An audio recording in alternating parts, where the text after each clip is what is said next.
акыркы 29-30 жылдын ичинде бизде конституция боюнча президенттик башкаруу болгон эмес. Иш жүзүндө болгон. Парламенттик да болгон эмес. Жок, парламенттик деп жарыяланды, парламентте болгон.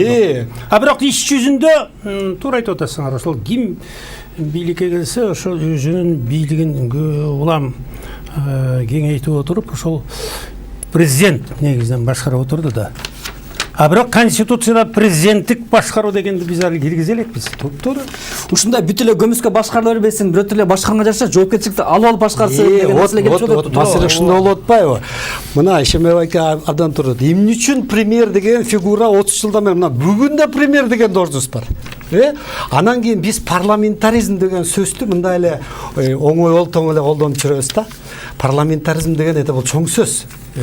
Парламентаризм десе эле парламент өкмөттү кураш керек деген түшүнүп атабыз. Андай эмес менин жеке пикиримде.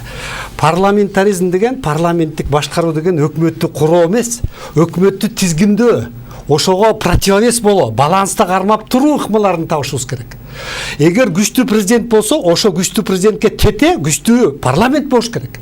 Анда рычагтар болуш керек.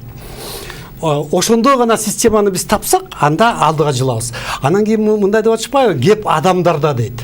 Кеп адамдарда конституция демес деп. Азыр баарыбыз түшүнүп атпайбызбы? Мына эмне үчүн жогорку кеңеш аркылуу кетип атат азыр?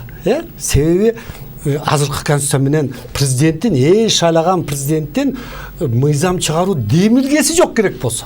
Биз ошону алып салганбыз да. То есть мыйзам жазып алып, жогорку кеңешке да киргизе албайт. Ушул мыйзамды кабыл алып бергилечи деген демилгени алып салганбыз.